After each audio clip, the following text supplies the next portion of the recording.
Bismillahirrahmanirrahim. Assalamualaikum warahmatullahi wabarakatuh. Sebelumnya saya ucapkan terima kasih atas ketersediaan waktu rekan-rekan dosen dan mahasiswa sekalian untuk menonton video ini. Video ini merupakan bentuk pernyataan diri dosen dalam uji kerja Tridharma Perguruan Tinggi atau PDD UKT-PT pada bidang pengajaran sertifikasi dosen tahun 2025.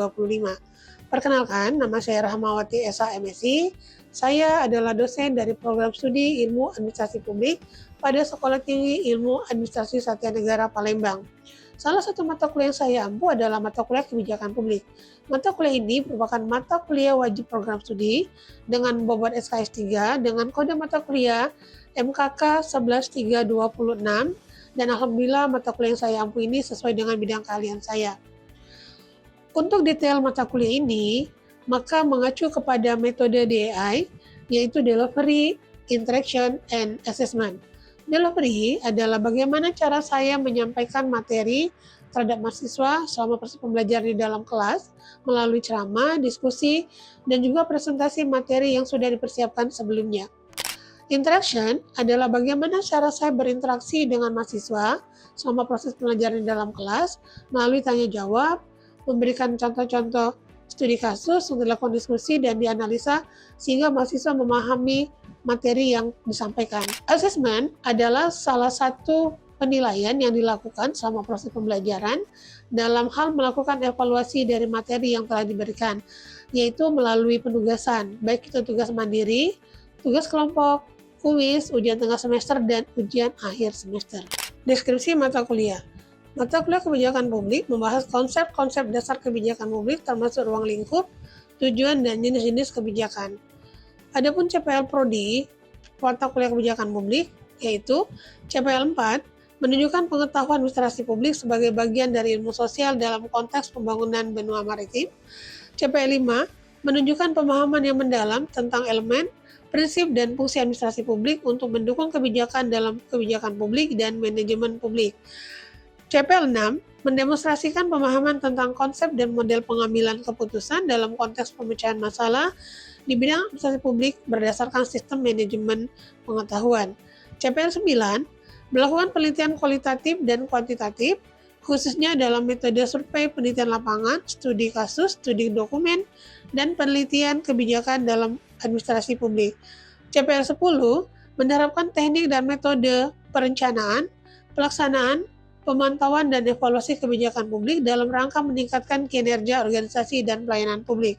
CPMK pada mata kuliah kebijakan publik terdiri dari 3. Yang pertama adalah mampu menjelaskan konsep dasar kebijakan publik. CPMK kedua, mampu menjelaskan dan memahami ruang lingkup, tujuan, dan jenis-jenis kebijakan publik, sistem kebijakan, pendekatan, dan proses kebijakan publik. CPMK 3, mampu memahami dan menjelaskan aktor-aktor yang terlibat dalam peran dalam kebijakan publik, memberikan contoh-contoh kasus kebijakan publik di Indonesia. Sub CPMK mata kuliah kebijakan publik adalah Sub CPMK 1, mahasiswa memahami tata tertib perkuliahan, RPS mata kuliah, dan integritas akademik atau kontrak perkuliahan. Sub CPMK 2, mahasiswa mampu menjelaskan definisi kebijakan publik, konsep, dan ruang lingkup kebijakan. Sub CPMK 3 dan 4, mahasiswa mampu memahami dan menjelaskan pendekatan-pendekatan dalam kebijakan publik. Sub CPMK 5 dan 6, mahasiswa mampu menjelaskan dan menerapkan model-model kebijakan publik. Sub CPMK 7, mahasiswa mampu menjelaskan proses kebijakan publik. Sub CPMK 8, mahasiswa mampu mengidentifikasi dan merumuskan masalah kebijakan. Sub CPMK 9, mahasiswa mampu menjelaskan proses agenda setting. Sub CPMK 10 dan 11, mahasiswa mampu memahami dan menjelaskan proses formulasi kebijakan publik. Sub CPMK 12 dan 13, mahasiswa mampu memahami konsep dan teori implementasi. Sub CPMK 14, mahasiswa mampu menjelaskan dan melakukan evaluasi kebijakan publik dan perubahan kebijakan publik. Adapun materi mata kuliah kebijakan publik adalah 1. Sejarah perkembangan dan kebijakan publik. 2. Konsep dan ruang lingkup kebijakan publik. 3. Pendekatan kebijakan publik. 4. Model-model kebijakan publik. 5. Proses kebijakan publik. 6. Identifikasi dan perumusan masalah kebijakan. 7. Menyusun agenda kebijakan. 8. Formulasi kebijakan. 9. Implementasi kebijakan. 10 evaluasi kebijakan, 11 perubahan kebijakan. Adapun metode dan bentuk pembelajaran, yaitu metode pembelajaran dilakukan secara interactive learning dan problem based learning, di mana dalam proses pembelajaran dilakukan secara interaktif dengan mahasiswa di dalam kelas melalui tanya jawab dan diskusi pemecahan masalah studi kasus dalam kebijakan publik. Dan pada pertemuan terakhir, mahasiswa diberikan tugas akhir untuk mengukur kemampuan mahasiswa dalam memberi analisa tugas-tugas studi kasus kebijakan publik di Indonesia. Bentuk pembelajaran yang dilakukan adalah blended learning, di mana proses pembelajaran dilakukan melalui luring, yaitu tatap muka di kelas, dan juga secara daring, yaitu online melalui media Google Meet, Zoom, dan juga WhatsApp group kelas, sesuai dengan yang tertuang di RPS, yaitu 30%. Adapun sistem penilaian mata kuliah, ini mengacu kepada kebijakan akademik, yaitu terdiri dari kehadiran 10%, tugas 10%, kuis 10%, ujian tengah semester 30%, dan ujian akhir semester 40%. Berikut adalah bentuk proses pembelajaran kebijakan publik di kelas. Selamat menyaksikan. Baik, Assalamualaikum warahmatullahi wabarakatuh. Selamat pagi semuanya. Apa kabar hari ini? Sehat? Alhamdulillah, baik. Baik, sebelum kita memulai mata kuliah kebijakan publik, hari ini kita masuk pertemuan keempat, di mana materi ini mengenai model kebijakan publik. Baik, sebelumnya Ibu absen terlebih dahulu ya. Gita, Eliza Mareta, Tarisa, Intan, Zahra Aulia, Fatia Dwi Cahyani, Rafli Arka Ramadan, Ridho Hadi, Siva, Maya Triaulia,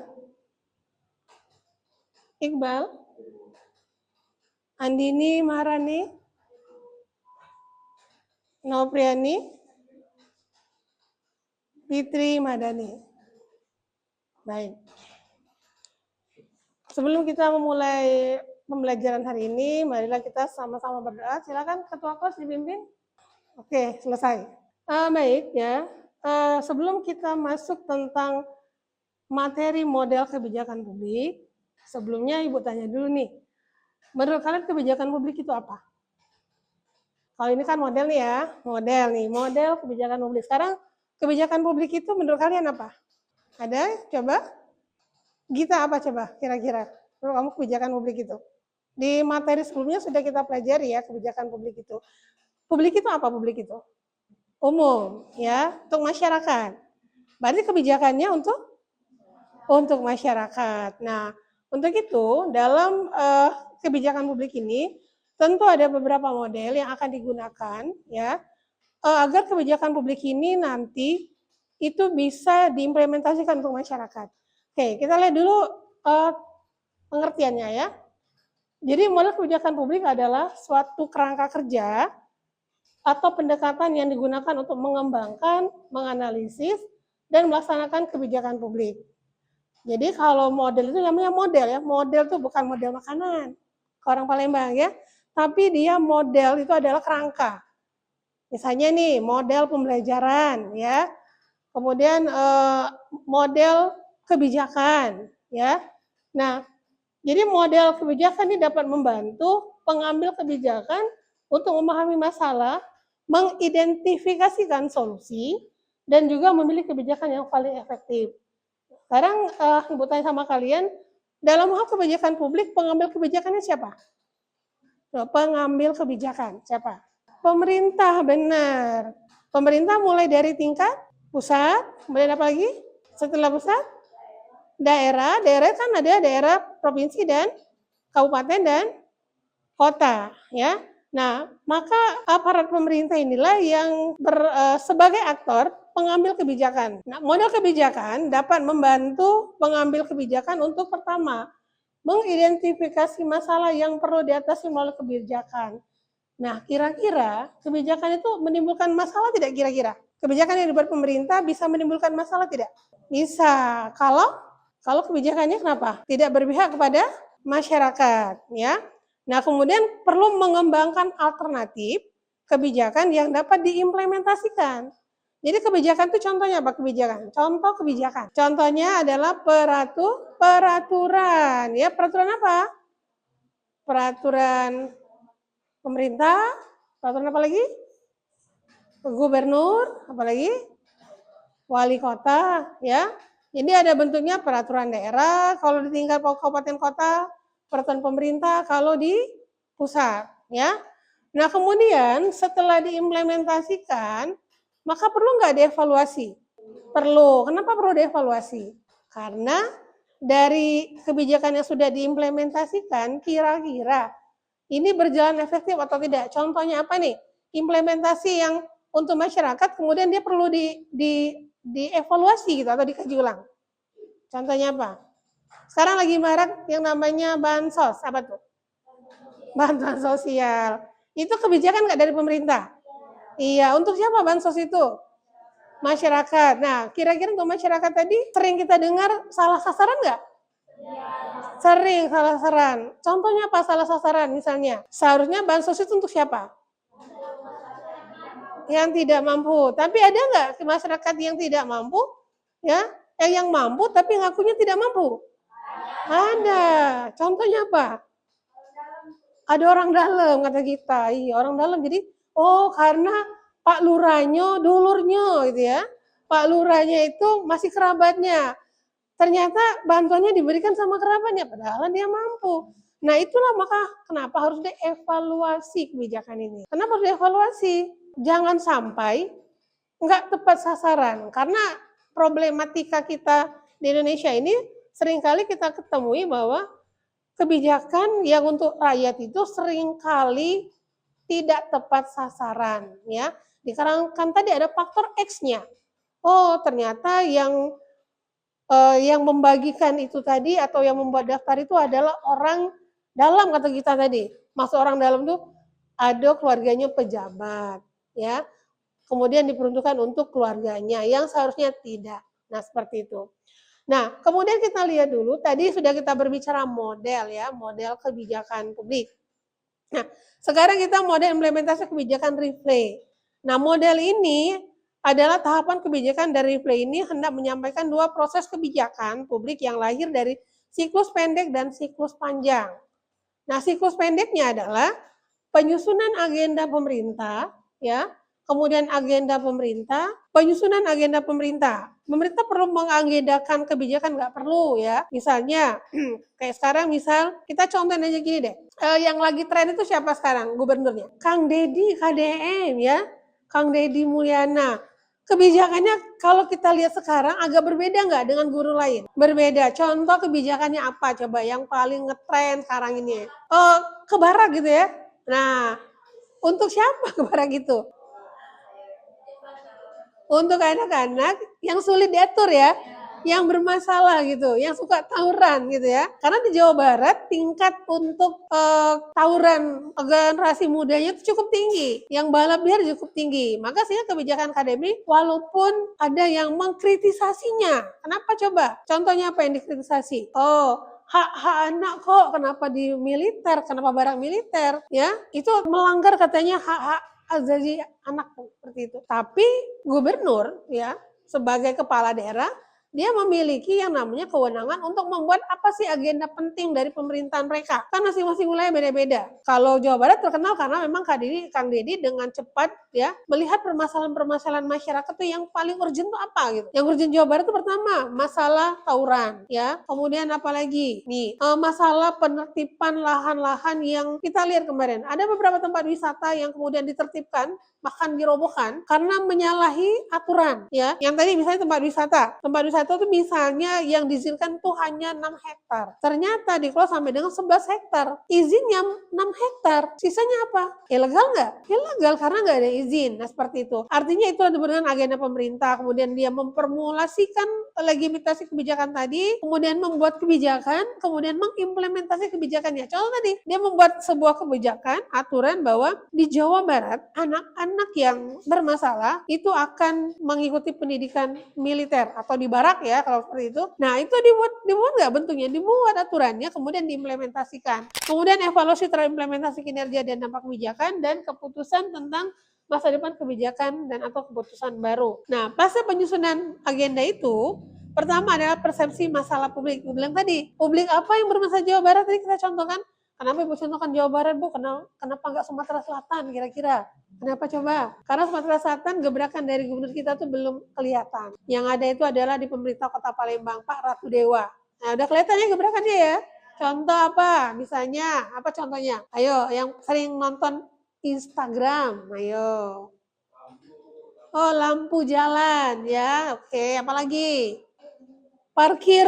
Oke, benar. Apalagi? Ah, ini. Apa? Oh iya, jadi pagi-pagi Pak Ratu Dewa sidak ya ke kantor lurah, ternyata yang datang terlambat. Yang ASN atau PNS-nya itu malah belum datang. Yang ada yang honorer ya.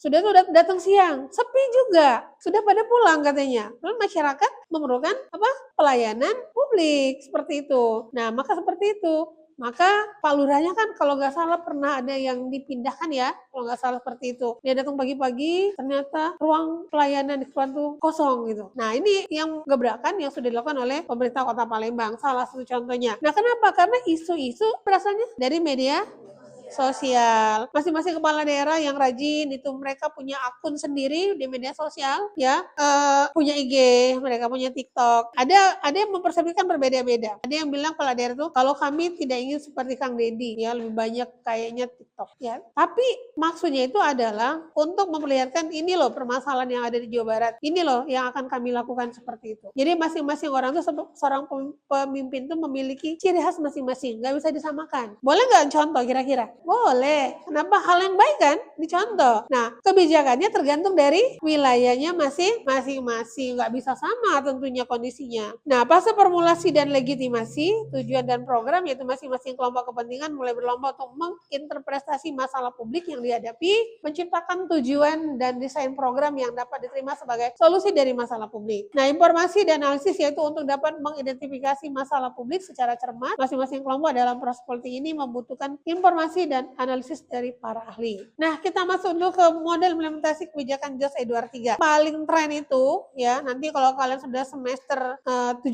nah ini kan tahun sekarang ya, kalian akan meneliti misalnya tentang implementasi kebijakan. Contoh ya, peraturan wali kota, misalnya mengenai KTR, apa tuh KTR? Kawasan tanpa rokok ya. Kebijakan seperti itu. Nah, kita lihat dulu ya, model implementasi kebijakan dari JOS Edward 3 ini sifatnya adalah top down, dari atas ke bawah. Sehingga ya, ada 4 variabel. Yang pertama komunikasi. Nah, dalam sebuah kebijakan itu perlu yang namanya komunikasi. Jangan kebijakan sudah dibuat, kemudian didiemin aja ya. Misalnya disetujui oleh DPRD Kota Palembang misalnya ya. Setelah selesai mau diapain kebijakan ini? Nah, tugas dari pemerintah ya setelah disetujui itu dibalikan lagi ke pemerintah Kota Palembang untuk disosialisasikan agar masyarakat tahu bahwa di Palembang ini ada nama KTR. Hanya saja di Indonesia kawasan tanpa asap rokok ini sanksinya itu beda, lemah dibandingkan kalau kita dengan di luar negeri, contoh Singapura, Malaysia. Kalau di sana kita melanggar benar-benar kita didenda. Kalau nggak bisa denda bisa juga dipidana, dikurung berapa hari. Nah kalau kita, oh maaf Pak, nggak tahu Pak, gitu kira-kira gitu kan. Sudah ada tulisan KTR.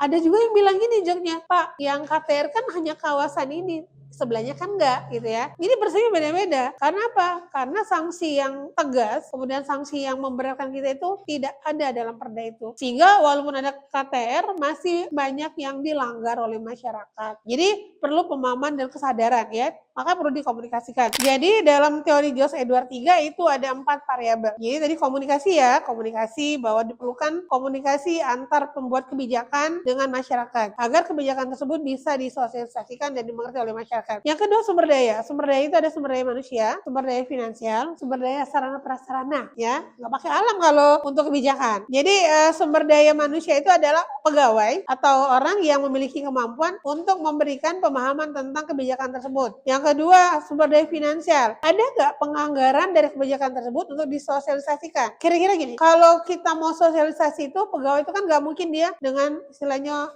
mau ke tempat lokasi misalnya ya, mengumpulkan orang banyak itu kan nggak mungkin nggak ada anggaran, minimal transport, mungkin honornya, maka perlu dianggarkan. Sarana prasarananya apa? Oh ada media sosial ya, kemudian juga ada beberapa platform yang lain agar kebijakan ini tadi ini bisa diketahui oleh masyarakat. Disposisi apa? Sikap pelaksana. Siapa pelaksananya kalau kebijakan tadi? Pelaksana kebijakan pemerintah tentunya ya. Kalau masyarakat tuh penerima kebijakan. Nah, kemudian struktur birokrasi. Struktur birokrasi itu adalah bagaimana secara struktur kebijakan itu mulai dari tingkat pusat, misalnya saya kebijakannya dari pusat ya, pemerintah pusat turun ke bawah, ke provinsi, kabupaten kota, sehingga kemudian masyarakat tahu. Nah, biasanya mahasiswa itu akan tahu sebuah kebijakan kalau sudah masuk fase untuk melakukan penelitian. Tentu untuk program studi administrasi publik ya. Untuk prodi administrasi publik itu rata-rata kita adalah menganalisa tentang berbagai kebijakan yang ada di Indonesia. Kalau kita di Palembang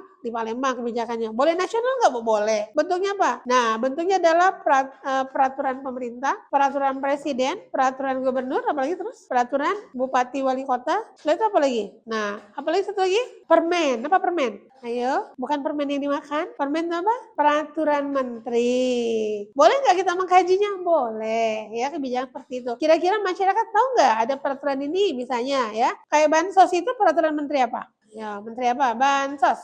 Menteri apa tuh? Ayo. Bansos singkatan dari? Menteri Sosial. Singkat jadi menteri apa urusannya? Menteri Sosial ya, seperti itu.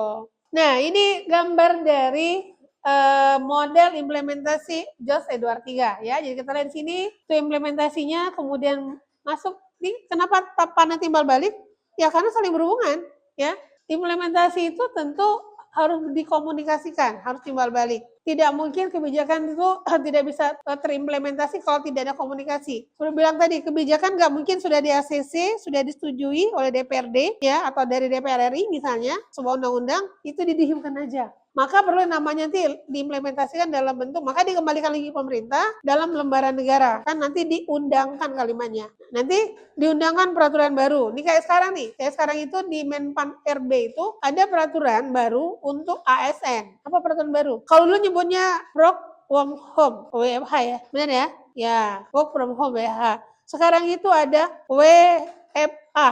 Apa coba singkatannya? Terbaru beritanya kemarin, kebijakan itu loh, yaitu work from anywhere. Nah, itu baru untuk pemerintahan Prabowo. Jadi ya, ada 2 hari ASN diberikan waktu itu bisa kerja di mana aja. Tapi dua laporan tetap. Seperti itu. Nah, jadi maksudnya dia lagi tugas di mana ya, luar kota. Harus lapor tapi ya. Makanya sebut sekarang itu dari Menpan RB itu sebutnya work from anywhere. Nah, itu terbaru peraturannya. Nah, itu perlu dikomunikasikan perlu. Sekarang gampang. Sekarang itu kan sudah banyak media sosial. Lewat TikTok, kemudian lewat IG.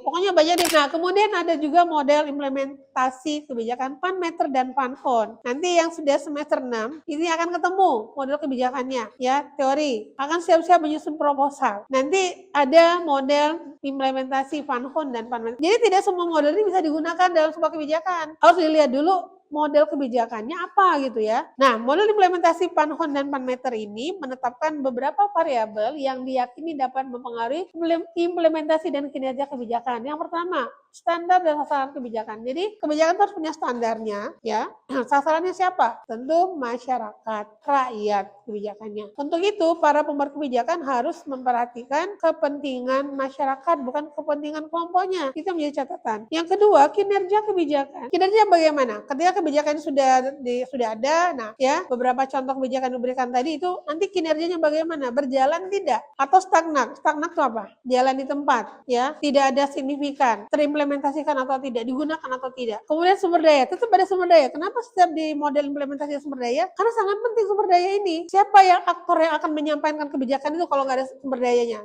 sumber daya manusia terutama. Jadi ini sumber daya manusia yang paham tentang kebijakan tersebut. Nah, kemudian sumber daya finansial, kalau memang ada penganggaran, contoh ya, misalnya tadi program bantuan sosial, itu sifatnya adalah dari bawah ke atas, down up ya. Jadi kebijakan itu kenapa? Karena menyangkut ke masyarakat. Masyarakat protes, ini nggak sesuai, kami nggak dapat. Kami misalnya keluarga kurang mampu, tapi kami nggak dapat. Kenapa sih ya mampu tapi dapat? Kenapa kami tidak didata? Nah, itulah menjadi masukan-masukan bagi pemerintah, ya.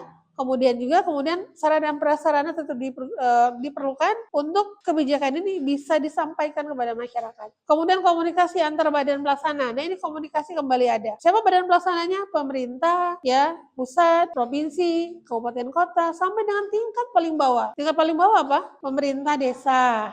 Ya, desa yang paling bawah. Karena desa juga sekarang ada Permendes yuk, peraturan Menteri Desa. Terus desa juga bisa buat perdes. Peraturan desa bisa. Yang nggak ada tuh peraturan kelurahan, nggak ada. Ada APBDes, anggaran pendapatan belanja desa ya, itu tadi.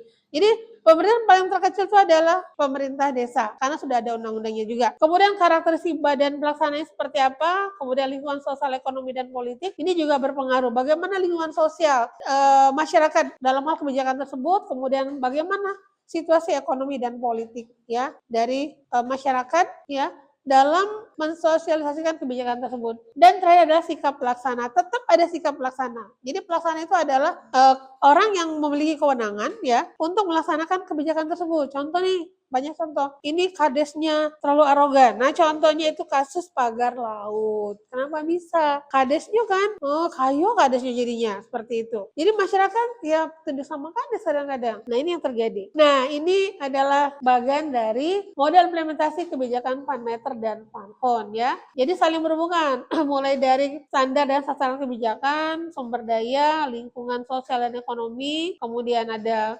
karakteristik badan pelaksana, sikap pelaksana, kinerja, dan juga komunikasi antara dosen dan pelaksana kegiatan. Nah, jadi ini adalah bagiannya bagaimana hubungan di antara variabel-variabel ini yang menjadi penentu dalam kebijakan tersebut. Oke ya, nah itu materi kita. Ya, hari ini terima kasih. Semoga materi yang sudah disampaikan pada hari ini bisa menjadi pembelajaran bagi kalian bahwa kebijakan publik di Indonesia sebenarnya ya banyak hal yang perlu kita evaluasi kembali karena ada kebijakan yang belum kepada masyarakat, ada juga yang perlu kita evaluasi. Sehingga nanti mungkin bisa membuka berbagai beragam kebijakan pemerintah ini seperti apa sih kebijakan masyarakat atau tidak ya. Seperti karena Anda adalah dalam sarjana edukasi publik. Oke, itu untuk hari ini. Terima kasih. Kita ketemu lagi di depan. Assalamualaikum warahmatullahi wabarakatuh. Waalaikumsalam warahmatullahi wabarakatuh.